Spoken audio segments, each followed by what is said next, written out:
आना चाहिए।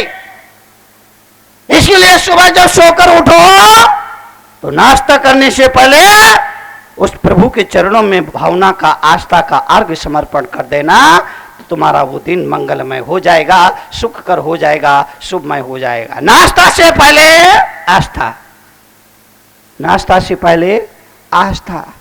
बहुत सारे लोग ऐसे होते हैं 10 बजे तक खाते रहे पीते रहे, 11 बजे तक खाते रहे पीते रहे, 11:30 बजे तक, 12 बजे तक खाते रहे पीते रहे, खाते रहे पीते रहे, 1 बजे रात तक खाते रहे पीते रहे, 1:30 बजे रात तक खाते रहे पीते रहे, 2 बजे रात तक खाते रहे पीते रहे, 2:30 बजे रात तक खाते पीते सो गए। सुबह सोकर उठे और बोले चाय बन गई क्या? अरे ये आदमी है या भूखमरा? बोलो, 2:30 बजे रात तक खाता रहा पीता रहा, खाता रहा पीता रहा, सो गया। सुबह सो के उठा और सबसे पहले बोला चाय बन गई क्या? तो चाय ना हुई, ऐश्वर्या राय हो गई।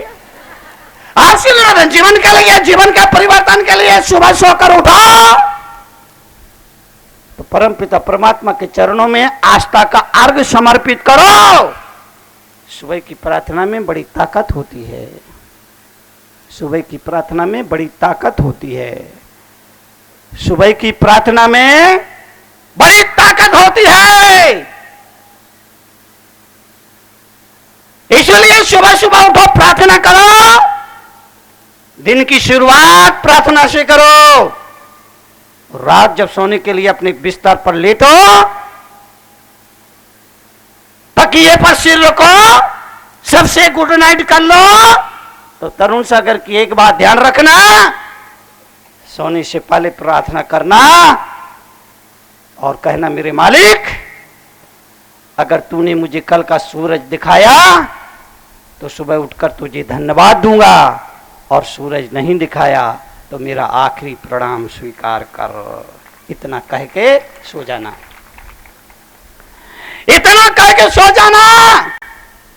अपने उस परम पिता परमात्मा जिसको आप अपना इष्ट मानते हैं, आराध्य मानते हैं, देवता मानते हैं, पूजा करते हैं, अर्घ समर्पित करते हैं, भोग लगाते हैं, उस प्रभु से कहना मेरे मालिक, अगर तूने मुझे कल का सूरज दिखाया तो सुबह उठकर तुझे धन्यवाद दूंगा, और कल का सूरज नहीं दिखाया तो मेरा अंतिम प्रणाम स्वीकार कर। इसको ही समाधि मरण संलेखना, इसको ही शरणागति कहा है। शरणागति का मतलब अपने आप को उसके प्रति, उसके नाम, उसके स्मरण, उसके सुमरण में समर्पण कर देना। आपको याद होना चाहिए सुमरण कब होगा। सब लोग चाहते हैं कि सुमरण हो, पर सुमरण कब होगा? मेरा अपना मानना है जब आदमी प्रभु का सुमरण करता है तभी उसका सुमरण होता है। जो सुमरण करेगा उसका ही सुमरण होगा, और सुमरण नहीं करेगा, जो सुमरण नहीं करेगा, जो सुमरण नहीं करेगा, वो आखिरी वक्त भी उसको याद नहीं आ सकता है। लाख कोशिश कर लो, लाख प्रयास कर लो, याद नहीं आ सकता है। इसलिए जीवन के लिए सुबह उठो, प्रार्थना करो। प्रार्थना करना मत बोलो। जिस दिन प्रार्थना ना कर पाओ अपने आप को दंडित करना, अपने आप को पनिशमेंट देना। दूसरों को सजा तो जल्दी देते हैं, दूसरों की गलती पर दंड जल्दी देते हो। बच्चा गलती करता है दंड देते हो, पत्नी से गलती होती सजा देते हो। कभी अपने को सजा दो, कभी खुद अपने जज बनो, जजमेंट दो। आज प्रार्थना नहीं की, मैं अपने को दंड देता हूं, आज चाय नहीं पीऊंगा। मुख से कोई अपशब्द निकल जाए, खुद को दंड दो, आधा घंटे का मौन रखूंगा।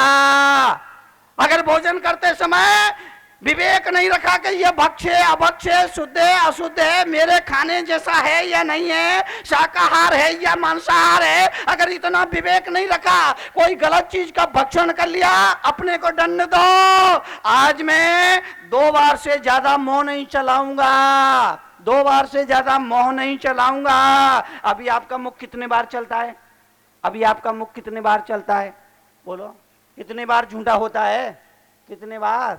1 बार, 2 बार, मुनि महाराज, संत मेरे जैसे मुनि, दिगंबर जैन मुनि 24 घंटे में केवल एक बार आहार जल ग्रहण करते हैं। चाहे गर्मी हो, जब आदमी घड़ों पानी पी जाता है, तब भी मुनि, दिगंबर मुनि 24 घंटे में केवल एक बार आहार जल ग्रहण करता है, बाद में पानी की एक बूंद भी अपने मुख में नहीं डालता है। ये मुनि की अपने में एक तपस्या हुआ करती है। मुनियों के लिए नियम है एक भुक्ति। कहने वालों ने कहा है एक बार खाए सो योगी, 2 बार खाए सो भोगी, 3 बार खाए सो रोगी, इससे अधिक बार खाए उसकी मृत्यु होगी। वो नहीं बच सकता, वो नहीं बच सकता। इसलिए अध्यात्म ने कहा, भारतीय संस्कृति में कहा, अध्यात्म में कहा, जब कोई आदमी भोजन करने बैठता है वो विचार करता है मैं भोजन नहीं कर रहा हूं, बल्कि मेरे भीतर जो मेरा देवता रामकृष्ण बुद्ध महावीर बैठा है उसे मैं अर्घ चढ़ा रहा हूं, उसे मैं भोग लगा रहा हूं। इस शरीर को भोजन नहीं दिया गया। अध्यात्म और सत्संग में जीने वाला आदमी जब भोजन करता है, यह सोच के भोजन करता है मैं भोजन नहीं कर रहा हूं, बल्कि मेरे भीतर जो मेरा देवता है उसे मैं भोग लगा रहा हूं, उसे मैं अर्घ चढ़ा रहा हूं। और ये सोच के जब आदमी भोजन करेंगे, मेरा विश्वास है वो आदमी कभी मांसाहार नहीं कर सकता है, मदिरापान नहीं कर सकता है, गुटखा, पाउच, तंबाकू, बीड़ी, सिगरेट का सेवन नहीं कर सकता। क्यों? कोई भी इनका भोग अपने भगवान को, अपने ठाकुर को, अपने ईश्वर को नहीं लगाता है। इसलिए जैन धर्म में 12 तपों के बारे में कहा, अनिशा नामोदर्य। जैनाचार वट्टके ने मूलाचार में मुनियों के लिए लिखा, जब भोजन करने के लिए जाओ पेट के 4 हिस्से करना, 2 हिस्सा खाद्य पदार्थ से भरने का, 1 हिस्सा लिक्विड से भरने का और 1 हिस्सा खाली रखना, मतलब भूख से कम खाना। और श्रावक श्रावक श्रावक श्रावक कैसा खाता? दबा दबा के दबा दबा के दबा दबा के दबा दबा के खाता है, इसीलिए बाद में दवा खाना जाता है। दबा कितना बढ़िया नाम लिखा, दवा खाना। डॉक्टरों ने अपनी क्लिनिक का कितना प्यारा नाम लिखा, दवा खाना। अरे जो दबा दबा कर खाता है वही दवा खाना। तरुण सागर का कहा माने 2 लोगों को कभी नाराज नहीं करना। ये बात आप बाहर किसी को बोलना नहीं, प्लीज। नहीं, बाहर नहीं बोलना। जो सत्संग में आए ना उनके लिए ये बात महत्वपूर्ण है, बाहर किसी को बोलना नहीं। 2 लोगों को कभी नाराज नहीं करना, 2 लोगों को कभी नाराज नहीं करना। अगर आप मेरा कहा माने, मैं आपसे कहूंगा 2 लोगों को कभी नाराज नहीं करना। 1, अपने भगवान को नाराज नहीं करना। 2, डॉक्टर को नाराज नहीं करना। क्यों? भगवान को नाराज करोगे वो तुम्हें डॉक्टर के पास भेज देगा, डॉक्टर को नाराज करोगे वो तुम्हें भगवान के पास।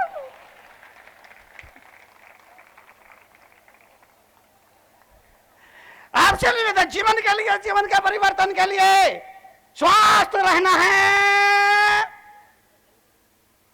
चौका चौका चौका चौका, हमने रसोई को नाम दिया चौका। चौका जहां भोजन बनता है उसको नाम दिया चौका। चौका रसोई को नाम दिया चौका। लेकिन बड़ा मुश्किल ये है, आजकल रसोई हो गई किचन। किचन रसोई, रसोई और किचन में अंतर है। इस अंतर को समझना, जहां रस बरसे वो रसोई और जहां किच किच हो किचन। जहां रस बरसे, जहां परिवार रस बरस रसोई। एक समय था जब रसोई बनती थी, महिलाएं भजन गाती थी, भगवान की स्तुति करती थी, भक्तांबर का पाठ करती थी, आलोचना का पाठ करती थी। आलोचना का पाठ, 12 भावना का पाठ, भक्तांबर का पाठ, भजन कीर्तन होते होते भोजन बनता था। वो सारा भोजन अभिमंत्रित हो जाता था। वो भोजन परिवार के लोग जब खाते थे तो जीवन में आनंद का रस वर्षा करता था। लेकिन अब समझ रहे हो ना? टेलीविजन टीवी चल रही है, इधर गाने चल रहे हैं, इधर भोजन पक रहा है, भोजन बन रहा है, भोजन तैयार हो रहा है। एक महिला रसोई में भोजन तैयार कर रही थी, उसके पैर में चप्पलें। मैंने कहा बहन आप तो रसोई बना रही हैं, अर्घ तैयार कर रही हैं, पूजा का अर्घ तैयार कर रही हैं, आपके पैरों में चप्पल। बोले मुनि जी आप परेशान मत होइए, ये शुद्ध चप्पल है।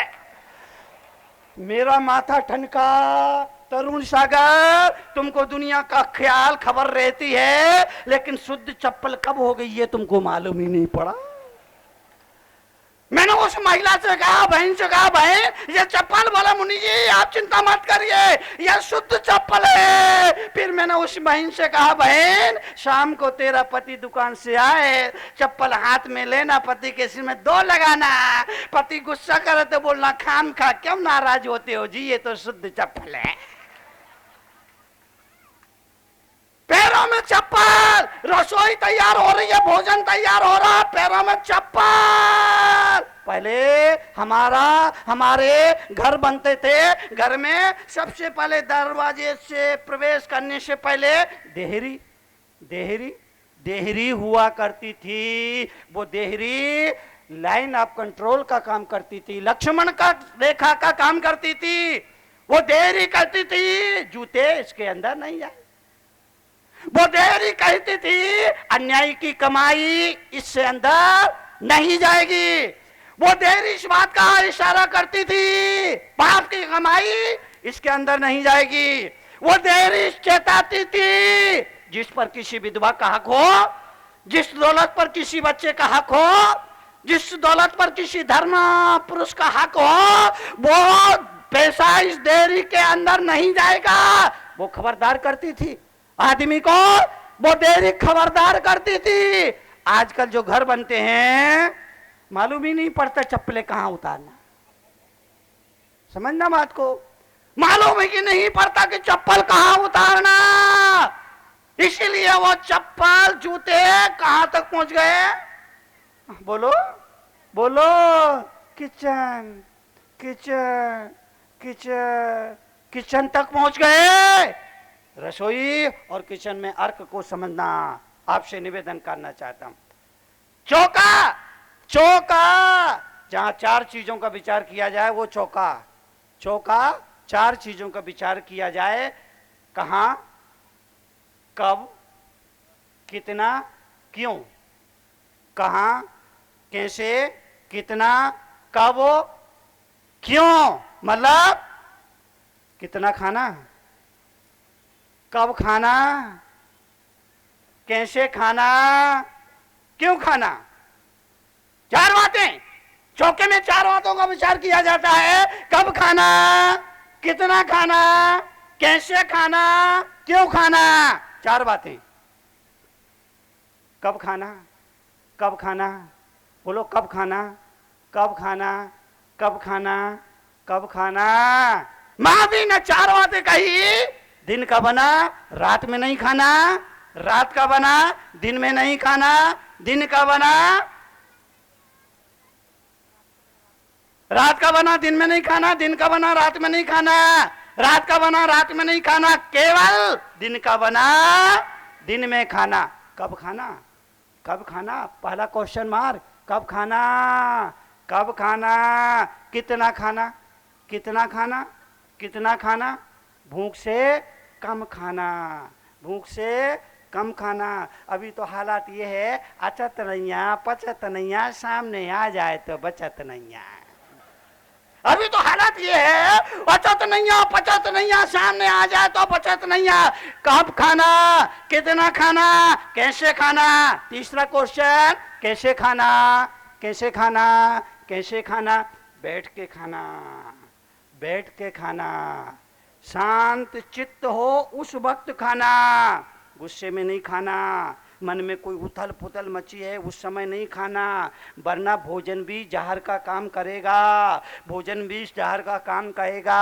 वैज्ञानिकों ने कहा कि महिला अगर क्रोध में है वो अपने बच्चे को अपनी आंचल का दूध ना पिलाए, वरना वो दूध भी उस बच्चे के लिए जहर का काम करेगा, जहर का काम करेगा। जहर जहर की नहीं होता है, आदमी का व्यवहार भी जहर होता है। जहर केवल नाग में ही नहीं होता, सांप में भी नहीं होता है, क्रोध भी जहर है।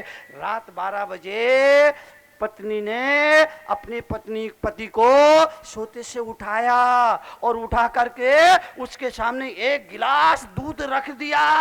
पति ने कहा कमाल हो गया, आज रात 12 बजे अचानक तेरे दिल में मेरे लिए प्रेम कैसे उमड़ आया? तूने तो कभी पानी तक के लिए नहीं पूछा, आज ये प्रेम कैसे उमड़ आया जो एक गिलास दूध पिलाने को दे रही है? पत्नी ने कहा प्रेम प्रेम को मारो गोली, वो तो अभी अभी मैंने कैलेंडर देखा तो मालूम पड़ा आज नाग पंचमी है। रात सपने में बापू आए, बोले तरुण सागर क्या हो रहा है? मैंने कहा क्रोध भी जहर है, सांप की जहर नहीं होता, क्रोध भी जहर है।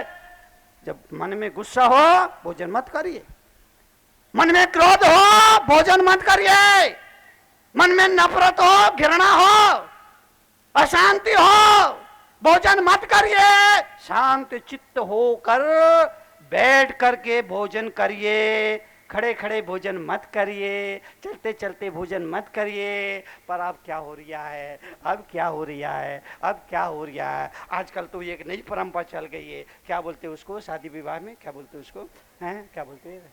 बोलो ना, जोर से बोलो ना, है? हाँ, बफेलो सिस्टम। बफे नहीं, बफेलो। वो किसान होता है ना, उसके यहाँ बहुत सारे जानवर होते हैं, एक जगह घाट डाल देता है, सारे जानवरों को छोड़ देता है, जाओ खाओ। बुफे में क्या होता है बोलो, यही होता है, रखा है, जाओ अपनी मर्जी से उठाओ खाओ जाओ। रात सपने में बापू आए, बोले क्या हो रहा है? मैंने कहा बापू पूरा देश रो रहा है। बोले ये देश क्यों रो रहा है? मैंने कहा बापू आमदनी अठन्नी की आमदनी परम पिता परमात्मा के प्रति आस्था आना चाहिए। इसलिए सुबह जब सोकर उठो तो नाश्ता करने से पहले उस प्रभु के चरणों में भावना का, आस्था का अर्घ्य समर्पण कर देना, तुम्हारा वो दिन मंगलमय हो जाएगा, सुखकर हो जाएगा, शुभमय हो जाएगा। नाश्ता से पहले आस्था, नाश्ता से पहले आस्था। बहुत सारे लोग ऐसे होते हैं 10 बजे तक खाते रहे पीते रहे, 11 बजे तक खाते रहे पीते रहे, 11:30 बजे तक, 12 बजे तक खाते रहे पीते रहे, खाते रहे पीते रहे, 1 बजे रात तक खाते रहे पीते रहे, 1:30 बजे रात तक खाते रहे पीते रहे, 2 बजे रात तक खाते रहे पीते रहे, 2:30 बजे रात तक खाते पीते सो गए। सुबह सोकर उठे और बोले चाय बन गई क्या? अरे ये आदमी है या भूखमरा? बोलो 2:30 बजे रात तक खाता रहा पीता रहा, खाता रहा पीता रहा, सो गया। सुबह सो के उठा और सबसे पहले बोला चाय बन गई क्या? तो चाय ना हुई, ऐश्वर्या राय हो गई। आपसे निवेदन जीवन के लिए, जीवन के परिवर्तन के लिए सुबह सोकर उठो तो परम पिता परमात्मा के चरणों में आस्था का अर्घ्य समर्पित करो। सुबह की प्रार्थना में बड़ी ताकत होती है, सुबह की प्रार्थना में बड़ी ताकत होती है, सुबह की प्रार्थना में बड़ी ताकत होती है। इसलिए सुबह सुबह उठो, प्रार्थना करो, दिन की शुरुआत प्रार्थना से करो। रात जब सोने के लिए अपने बिस्तर पर लेटो, तकिए पर सिर रखो, सबसे गुड नाइट कर लो। तो तरुण सागर की एक बात ध्यान रखना, सोने से पहले प्रार्थना करना और कहना मेरे मालिक अगर तूने मुझे कल का सूरज दिखाया तो सुबह उठकर तुझे धन्यवाद दूंगा, और सूरज नहीं दिखाया तो मेरा आखिरी प्रणाम स्वीकार कर। इतना कह के सो जाना, इतना कह के सो जाना। अपने उस परम पिता परमात्मा जिसको आप अपना इष्ट मानते हैं, आराध्य मानते हैं, देवता मानते हैं, पूजा करते हैं, अर्घ्य समर्पित करते हैं, भोग लगाते हैं, उस प्रभु से कहना मेरे मालिक अगर तूने मुझे कल का सूरज दिखाया तो सुबह उठकर तुझे धन्यवाद दूंगा, और कल का सूरज नहीं दिखाया तो मेरा अंतिम प्रणाम स्वीकार कर। इसको ही समाधि मरण से लेखना, इसको ही शरणागति कहा है। शरणागति का मतलब अपने आप को उसके प्रति, उसके नाम, उसके स्मरण, उसके सुमरण में समर्पण कर देना। आपको याद होना चाहिए सुमरण कब होगा। सब लोग चाहते हैं कि सुमरण हो, पर सुमरण कब होगा। मेरा अपना मानना है